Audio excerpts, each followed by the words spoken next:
Co-powered by Techno. भैया अविरल बाबू, इसमें इतना लोड ना लो।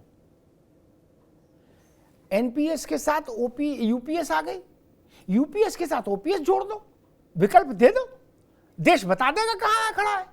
आपने कहा कि अगर मान लीजिए किसी के दिल में एनपीएस बस गई हो, अब वो भटक रहा हो कि एनपीएस एनपीएस, तो उसको मना नहीं करेंगे, तुरंत एनपीएस उसको मिल जाएगी। फार्म में एक विकल्प और भर दो। सुजाता जी तो अच्छी बात बताई ना, मैंने गलत तो नहीं कहा।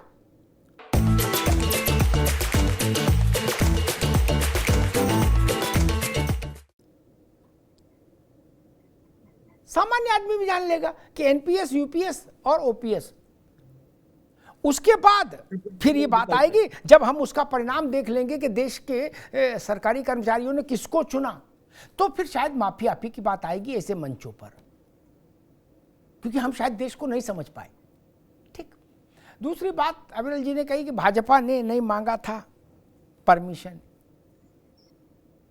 भैया जो परमिशन देने वाली मशीनरी होती है ना आशीष जी, वो इतनी समझदार होती है। समाजवादी की सरकार होती है तो लोहिया जी से जुड़े सारे कोई भी समिति बना लीजिए, उसको परमिशन तुरंत कलेक्टर घर आके दे जाता है। क्या आजकल दीनदयाल जी का चल रहा है ना, श्यामा प्रसाद मुखर्जी स्मृति न्यास बना लीजिए। सुजाता जी, कहीं कोई फाइल रुकती है नहीं, क्योंकि अधिकारी भी जानते भैया इन्हीं की तो सरकार है। गलत तो नहीं कहा सुजाता जी? दीनदयाल स्मृति विचार मंच बना लीजिए, उसकी फाइल कैसे रुक सकती है? सुजाता जी बताओ, हाँ ना? लेकिन आज के दौर में मुलायम सिंह यादव स्मृति विचार मंच बना लोगे तो उसकी फाइल रुकी जाएगी। गलत तो नहीं कहा? ये सत्ता का चरित्र होता है और ब्यूरोक्रेसी उस चरित्र को पहचानती है। इसलिए मैं फिर कहता हूं, जिन लोगों को ये है कि हमारा ये सरकारी कर्मचारियों का ये सही प्रतिनिधित्व ये लोग नहीं कर रहे जो प्रदर्शन कर रहे हैं, तो आपकी जिम्मेदारी है कि आप सही प्रतिनिधित्व करने वालों को सामने लाइए ना देश के। आप हर जिले में एक ऐसा प्रदर्शन करा दीजिए कि we want NPS, only NPS. सोमवार से लेकर शनिवार तक आप कहते रहे कि एनपीएस से बेहतर कुछ नहीं, इसमें कई राई रत्ती परिवर्तन नहीं करेंगे, और इतवार को आपने अचानक से कह दिया कि नहीं एनपीएस नहीं, अभी और उससे अच्छी वाली दवा लाए हैं। क्या पहले कह रहे थे 300 mg की गोली ठीक है, अब कह रहे 600 mg की लिए आए। क्यों? या तो पहले वो खराब थी, तो क्यों नहीं माना वो खराब है? 21 साल खराब चीज चली क्यों? 21 साल खराब चीज चली क्यों?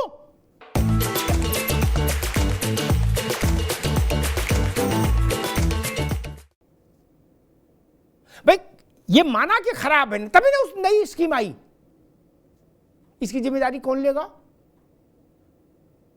खराब चीज 21 साल कैसे चली और क्यों चली? एक और बात आई थी जिसको हम लोग सर्जिकल स्ट्राइक पर ले गए, वो विषय सर्जिकल स्ट्राइक वाला कि जिन लोगों ने इसका सबूत मांगा। मैंने राजनीतिक व्यक्तियों से ज़्यादा तीखे अंदाज में उस बात की आलोचना की थी जो मेरी शैली है, जिन लोगों ने सर्जिकल स्ट्राइक का सबूत मांगा था। लेकिन किसी ने सबूत मांगा, इससे इस बात का कोई ताल्लुक नहीं कि बॉर्डर पैरामिलिट्री फोर्स के लोगों को शहादत का दर्जा क्यों नहीं मिल रहा ना, इससे उस बात का क्या लेना देना। और सबूत मांगा, जनता ने इनको कान पर दिया एक सन्नाटा झन्नाटा, बात खत्म हो गई। लेकिन मैकू का लड़का जो नागालैंड में शहीद हो गया, किश्तवाड़ में शहीद हो गया बीएसएफ का, उसके बच्चों का भरण पोषण कौन करेगा? क्या भाजपा ने क्या कहा, कांग्रेस ने क्या क्या कहा, अखिलेश जी ने क्या कहा, आप लोग जानो। भरे पेट की स्थिति दूसरी होती है और खाली पेट की दूसरी। भारत का जो राजनीतिक नेतृत्व है वो तो सरसब्ज है, तो सरसब्ज है ना। जूस भी अंजीर का ही पी रहा है, अब सत्तू पीने वाला तो टाइम बढ़ा नहीं। एक बार मैंने एक सवाल कर दिया था सुजाता जी, अजीत सिंह जी थे तो मंत्री थे केंद्र में, तो ऐसी बातचीत होने लगी भ्रष्टाचार की इसकी। मैंने कहा दुनिया का भ्रष्टाचार छोड़ो, पहले आप ये बताओ सांसद और मंत्री को कितनी तनख्वाह मिलती हुई इतनी, और मैंने उसके एक दिन का खर्चा जोड़ लो, जांच कराने की भी जरूरत नहीं। क्या 5 जोड़ी तो कुर्ता पजामा बदल लेते हो सुबह से शाम तक, 250 रुपया धुलाई जा रही है उसकी, कहां से आ रहा है? हम तो मोटी बात जानते हैं ना। 1000 कप चाय बन रही, जूस आ रहा है, कहां से आ रहा? मुफ्त में गंगा जी से पानी ले आते हैं, उससे बन रहा नहीं ना। तनख्वाह तो उतनी है ना जितनी स्टेट बैंक में आती है। विधायक की तनख्वाह, सांसद की तनख्वाह हमको मालूम नहीं क्या सुजाता जी? मालूम है ना, आप तो इंटरनेट पे है, अब तो कोई चोरी छुपा कर नहीं सकता। और मेरी उनसे हमेशा ज्यादा तनख्वाह रही क्या? और मेरी दुर्दशा देख लो और उनका वैकुंठवास देख लो। क्या पेंट हाउस, कौन कौन हाउस, फार्म हाउस, क्या क्या, अरे बाप रे बाप, क्या घर के अंदर ही जहाज उतर रहा है। अविरल बाबू, ऐसे ऐसे जनता के सेवक जिनने घर के अंदर ही जज्बा उतरवा दिया, बोले गुड्डू यहीं बनवा दो, बाहर हर कहां जाएंगे? क्या अपना गमछा बांध के बैठ गए जहाज में, ससुर क्या करना है, घर से चलना है। क्या मैं नाम लूं? वो लोग ज्ञान देते हैं कि देश गरीब है। और एक बात मैं कहूंगा, ये तय कर लेना चाहिए हमको कि हम गरीब हैं या हम सशक्त हैं, संपन्न हैं, समृद्ध हैं। पहले इस पर एक सारे पंचों से मैं निवेदन करूंगा, एक राय करके इसको सार्वजनिक तौर पर देश को बता दो कि हमें अभी अपने को गरीब मानना है या बदला हुआ भारत मानना। सुजाता जी, आप भी उसमें योगदान दो, ये पता लग जाए कि मानना क्या है। नहीं, बीमार मानना है या गामा पहलवान मानना है, ये तो पता लगे।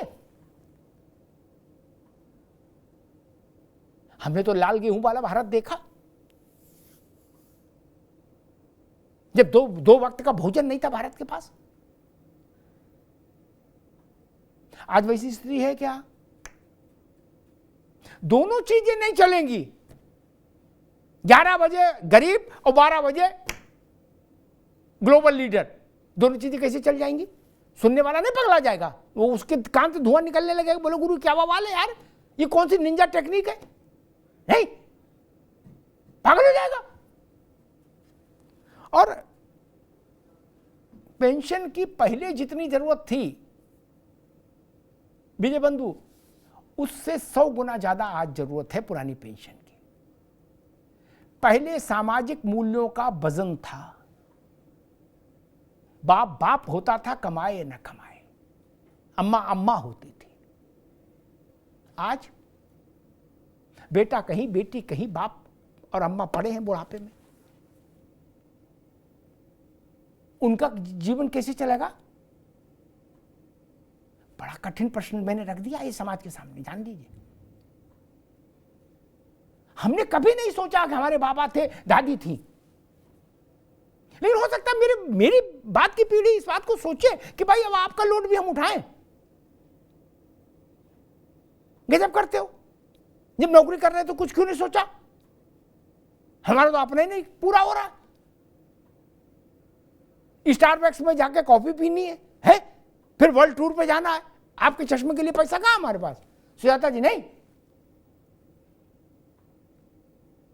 बोलो गोवा में जा रहे हैं हम हॉलीडे मनाने, आपने अपना बता दिया, दवाई का पर्चा पकड़ा दिया, अब गोवा जाएंगे दवाई लाएं। ये सामाजिक सच्चाई है, इसको अदरवाइज मत लीजिएगा।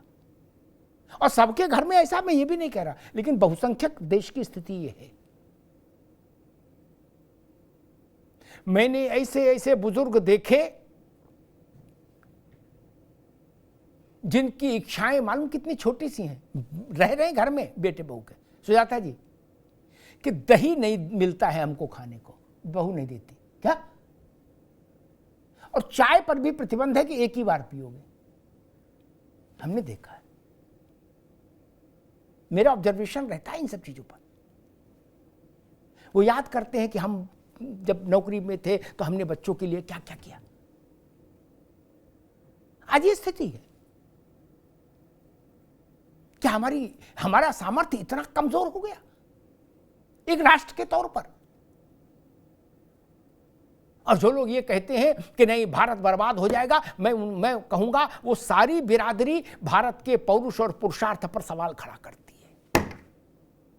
भारत इतना कमजोर नहीं कि हम पेंशन नहीं दे पाए। हमने तब पेंशन दी जब हम गरीब थे, दरिद्र थे। अमेरिका से गेहूं आता था, अमेरिका ने वियतनाम पर हमला किया, ये गरीब भारत था जिसने अमेरिका की आलोचना की। गेहूं आना अलग चीज है, लेकिन हम अपनी बात रखेंगे। आज के भारत को हम ये साबित करना चाहते हैं कि नहीं भाई, अभी वो इनमें हैसियत नहीं कि पेंशन दे पाए। ये भारत के स्वाभिमान का जो तिलक भारत के माथे पर लगा है, उसको पोंछने का काम मत करिए। 140 करोड़ 50 करोड़ का भारत 1 करोड़ लोगों को पेंशन नहीं दे सकता, नहीं। और अगर कहीं खर्चे कम करने हैं तो कम किए जाने चाहिए। बहुत जगह लीकेज है, वहां एमसील लगाने की जरूरत है अविरल बाबू, नहीं। बहुत जगह लीकेज है, नहीं। मैं तो ऐसे नेताओं को जानता हूं, वो मिलते हैं कि यार सुबह दिल्ली हूं, दोपहर में बेंगलुरु हूं और शाम को हैदराबाद हूं। पैदल तो जाने रहे, ये जहाज की टिकट कहां से आती है? सुजाता जी नहीं, हम लखनऊ तक का टिकट करा लें, सोचना पड़ता कि यार पैसा लग गया, नहीं।